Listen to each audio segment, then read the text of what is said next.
فرونشست دشت ورامین. تهیه کننده فاطمه نیکروش.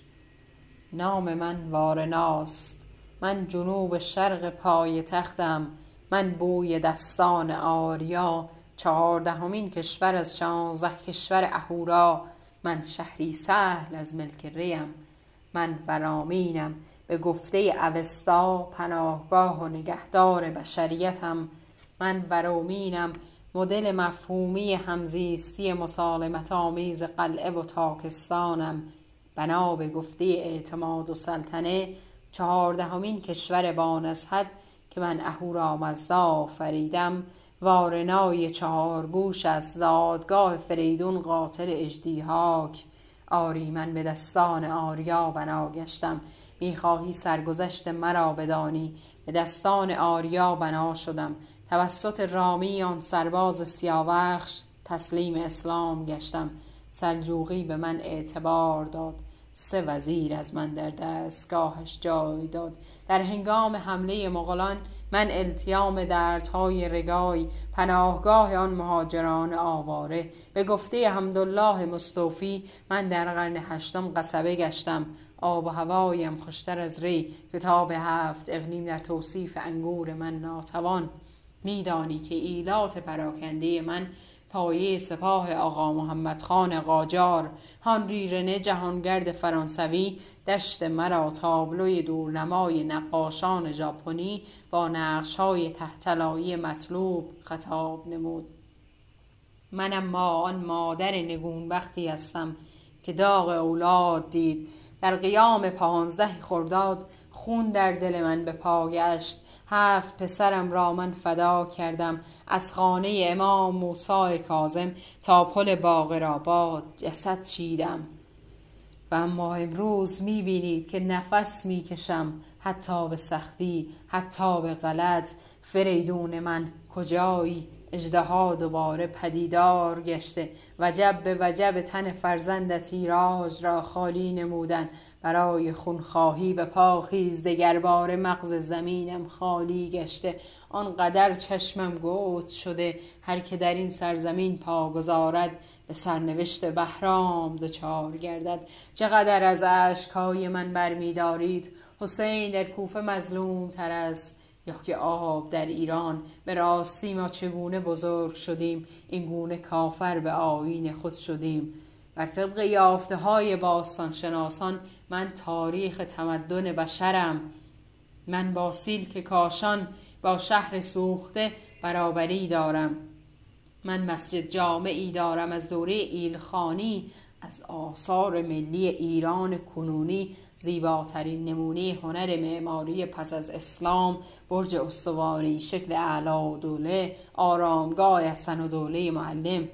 شبهای ورامین صادق هدایت را تو بخوان، تنها بنایی که نظر صادق سرگشته را جلب نمود، تنه استوانه‌ای با سر مخروطی برج ورامین بود.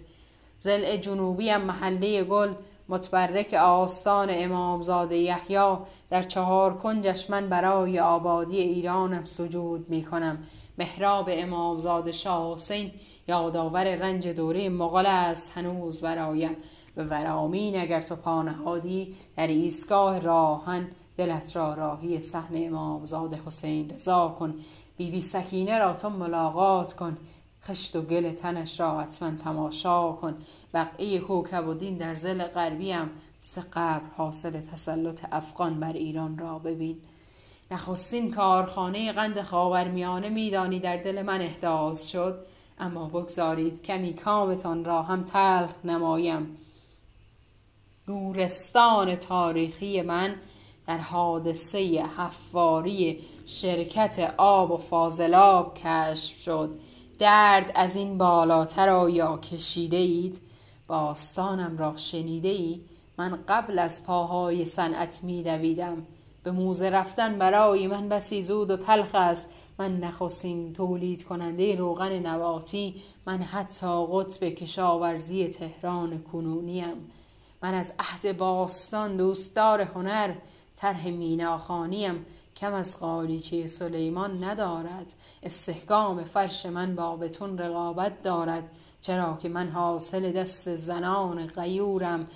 همه عمر سپر بلای ایرانم بوده ایم. برادرم پیشوا نگین سبز تهران، مرکز شهادت ایران. سنگ قبرشان را فاضلاب آبیاری می کند. سفره ما به خدا دیگر جای ندارد، ننشینید دیگر. دلی اگر هست مدام دارد شور میزند. بنابر تحقیقات پیرسون سرب آب زیرزمینی خانه‌ام بیش از حد مجاز است. آلودگی آبخانم دارد خطرناک می شود. میهمانان ناخوانده من می ترسم مسموم شوید. فاضلاب‌های صنعتی و خانگیتان را تو را به خدا احیا کنید. خداوندا من سالهاست که اسلام آوردم، چرا آرام آرام همچو کاخ فرعون دشت من دارد در زمین فرو می رود؟ من چرا قربانی عده‌ای تازه به دوران رسیده شدم؟ آمایش سرزمینم کجا رفته است؟ چرا فقط بازوی اقتصاد را باد می کند؟ فاضلاب پردیس را چرا من باید بنوشم؟ قرچک و پاکدشت سفرهشان شور شده، چشمشان دارد کور می شود. یوسف گمگشتم را به من بازگردانید. نانآور خانه‌ام جاجرودم، کولبر کوههای البرزم را آلوده نکنید. آن زشت ناشایستی که اعراب جاهلی با پیامبر نمودن بسی گناه پاکتری بود. فاضلاب دام و صنعت و شهرک را بر صورت من نریزید. روایت این گونه شنیدم امام حسن را عایشه مسموم نمود. علوی پناه اما در قتل جاجرودم دو مظنون قتل او را روایت نمود. پس از نمک که رحم مادرم به من ارثیه داد، به رد پای دستان سمی کشاورزان خانه‌ام رسید. تا کی ببینم و هیچ نگویم، مثل آن سربازی که سلاح دارد اما صلاح خود ندارد، بیدار است اما بیکار است مدام. بر طبق بررسی های پارین لرزه شناسی در خواب دیدم دوره بازگشت گسل پیشوایم نزدیک است. آخرین لرزه دلش هنگام زمان تیمور لنگ بود. وقت است که بیاید و همه را در خود ببلعد. به من رحم کنید، من بیش از 5000 سال است که دوام آوردم. این گونه کمر به ویرانی من مبندید.